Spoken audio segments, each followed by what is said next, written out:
Hola alumnos y bienvenidos a clase número 6. En esta semana estamos tratando las cartas generales y este segmento vamos a estar viendo Hebreos y Santiago.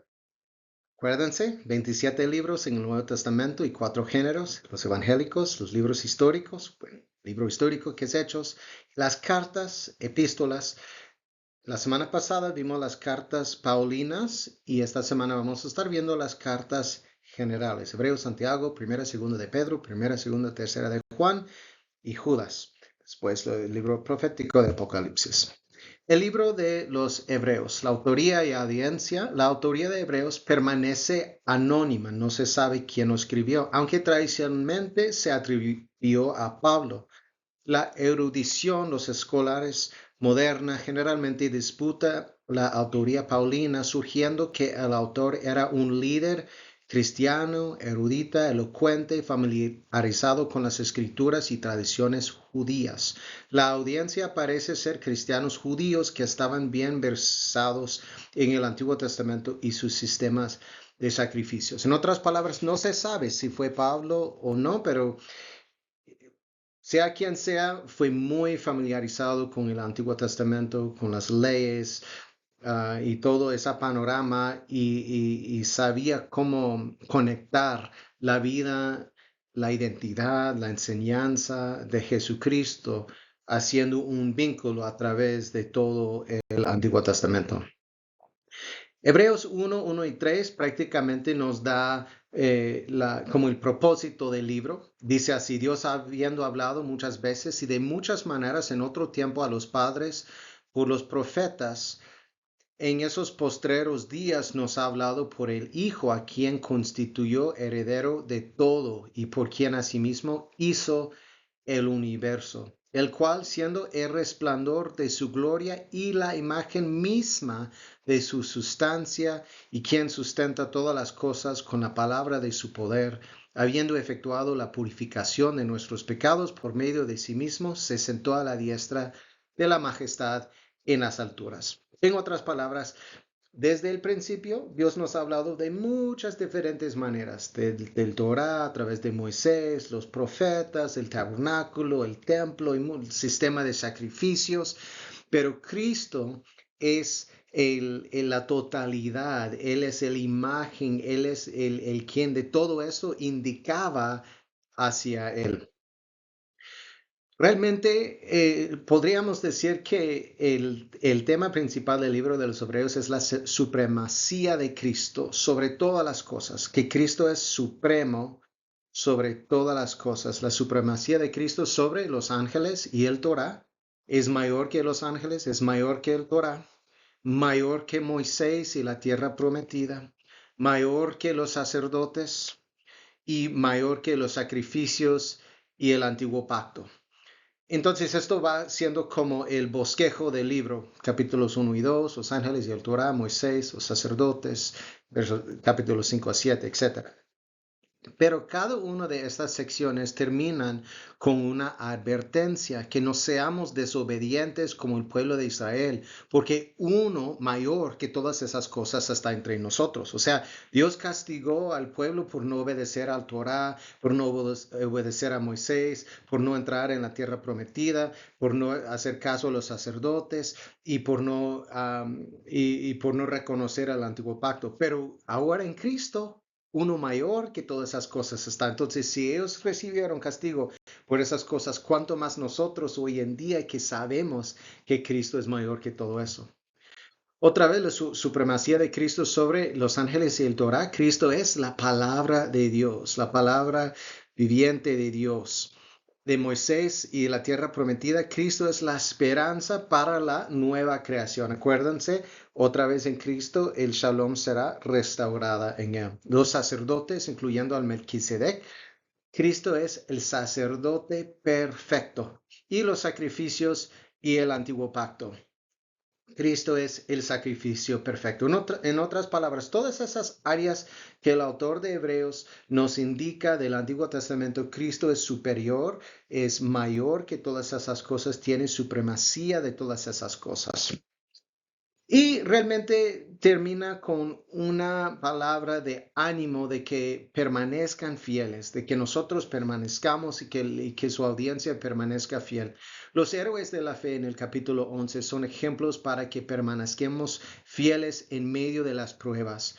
Trata las dificultades como una forma de disciplina porque Dios las usa especialmente para moldear nuestro carácter, nuestra forma de ser. Dios utiliza las cosas difíciles. En Hebreos 12, 1 y 2 dice así: por tanto nosotros también, teniendo en derredor nuestro tan grande nube de testigos, despojémonos de todo peso y del pecado que nos asedia y corramos con paciencia la carrera que tenemos por delante, puestos los ojos en Jesús, el autor y consumador de la fe, el cual, por el gozo puesto delante de él, sufrió la cruz, menospreciando el oprobio, y se sentó a la diestra del trono de Dios. En otras palabras, tenemos estos héroes de la fe: Abraham, Noé, Gedeón, muchos héroes de la fe, pero Cristo es aún mayor que todos ellos, y Él es el quien en la cual nosotros debemos de siempre poner nuestra mirada. Como aplicación personal pueden estar pasando muchas cosas alrededor de nosotros, pero con tal que nos acordamos de poner nuestra mirada fija en Cristo Jesús, corramos con paciencia y perseverancia la carrera que tenemos por delante, porque Él lo hizo, Él sufrió. Esos cristianos estaban en tiempos de persecución y dificultades, pero con Cristo como nuestro ejemplo pudieron lograr y experimentar lo que Dios tenía preparado para ellos y para nosotros. Eso entonces prácticamente es el resumen del libro de Hebreos, un libro bastante basado en toda la historia del Antiguo Testamento, pero demostrando cómo Cristo es aún mayor que todos esos elementos que vemos en el Antiguo Testamento. Ahora llegamos al libro de Santiago y miramos su autoría y su audiencia. Aunque tradicionalmente se atribuye a Santiago, el hermano de Jesús, la carta se dirige a los cristianos judíos que estaban familiarizados tanto con la tradición judía como con las enseñanzas de Jesús.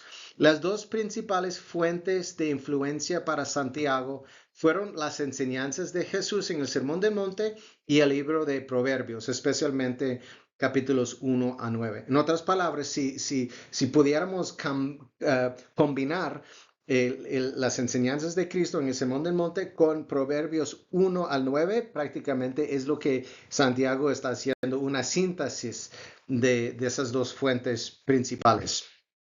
Su tema principal es que la ley de libertad, lo que él lo llama la ley de libertad, que es realmente la Torá, los libros del Antiguo Testamento, especialmente los primeros 5 libros del Antiguo Testamento, Génesis, Éxodo, Levítico, Número, Deuteronomio. La Torá interpretada por Cristo viene a ser la ley de libertad, que la ley de libertad conduce a la sabiduría y nos lleva a ser perfectos. Esa es una palabra que él utiliza, pero esa palabra es muy importante. En el griego es telos, telos. Lo utiliza 7 veces, que quiere decir completos, quiere decir maduros, quiere decir una persona que ha crecido a la imagen de Cristo. Cristo utiliza esa palabra en el Sermón del Monte cuando dice: sed perfectos como mi Padre en el cielo es perfecto. No estamos hablando de perfección de acciones, sino perfección de ser completos, ser maduros, ser personas formados en nuestro carácter y en nuestra manera de ser. Telos, completo. No es perfección en el sentido de perfección en cada cosita que uno hace, sino que ser completo nos lleva a ser el tipo de personas quienes siguen y obedecen al Señor. La sabiduría se manifiesta en la forma en que vivimos nuestras vidas. Santiago 3:13 dice: ¿quién es sabio y entendido entre vosotros? No es algo intelectual. Muestre por la buena conducta sus obras en sabia mansedumbre. Santiago dice: Si alguien es sabio, lo refleja en su manera de ver, su manera de vivir, su manera de tratar a las personas. Si es sabio e entendido, no resulta simplemente en conocimiento, sino resulta en una vida vivida en sabia mansedumbre. Eso me encanta porque nos está llevando al corazón, al centro de la persona, quién es y cómo vive, no tanto lo que es solamente en la parte intelectual. Y la sabiduría se manifiesta en varias formas, en las maneras en que vivimos en nuestras vidas diarias. Por ejemplo, cómo tratamos a los demás, en particular a los pobres. La forma en que hablamos con los demás tiene en capítulo 3 un tratado de la lengua, el poder de la lengua y cómo utilizamos nuestras palabras. Cómo resolvemos conflictos con los demás, si peleamos o si somos humildes tratando de resolverlo en amor. Una dependencia humilde con Dios, una vida de oración y cómo perseveramos a través de las dificultades. En otras palabras, Santiago dice, mire, la persona sabia, la persona que ha sido formado por Cristo, la persona maduro, completo, telos, es una persona que lo demuestra en su forma de vivir con los demás. Y Santiago también se conoce por esa combinación de fe, pero fe en acción. Santiago 2:14 dice, hermanos míos, ¿de qué aprovechará si alguno dice que tiene fe y no tiene obras? ¿Podrá la fe salvarle? Realmente eso es en un poco de tensión con el apóstol Pablo, porque el apóstol Pablo decía, somos salvos por medio de la fe y no por obras. Pero Santiago dice, pero la verdadera, no es una contradicción. Santiago dice, la verdadera fe lo demuestra por sus obras. Si no tiene obras, no es verdadera fe. Entonces, tenemos que estudiar esas dos en tensión, no en oposición, no en contradicción, sino en tensión, porque Pablo dice, mire, somos salvos por medio de la fe, eso no de vosotros, es don de Dios, no por obras, para que nadie se gloríe. Y Pablo sigue, Efesios 2:10, diciendo, porque somos hechura suya, creados en Cristo Jesús para buenas obras, las cuales Dios preparó de antemano para que anduviésemos en ellas. O sea, la fe, según Pablo, empieza con fe, no por obras, pero con Santiago la fe se demuestra. Y eso lo podemos ver si usted compare Romanos 4 con Santiago 2, porque los dos utilizan el ejemplo de Abraham. Pablo dice que Abraham fue justificado, contado por justo delante de Dios, no por sus obras, sino cuando creyó en Dios en Génesis 15:5, cuando Dios dijo, tu descendencia será como las estrellas en el cielo. Y Abraham lo creó y Dios dijo que eso le fue contado por justicia. Pero Santiago utiliza ese mismo ejemplo.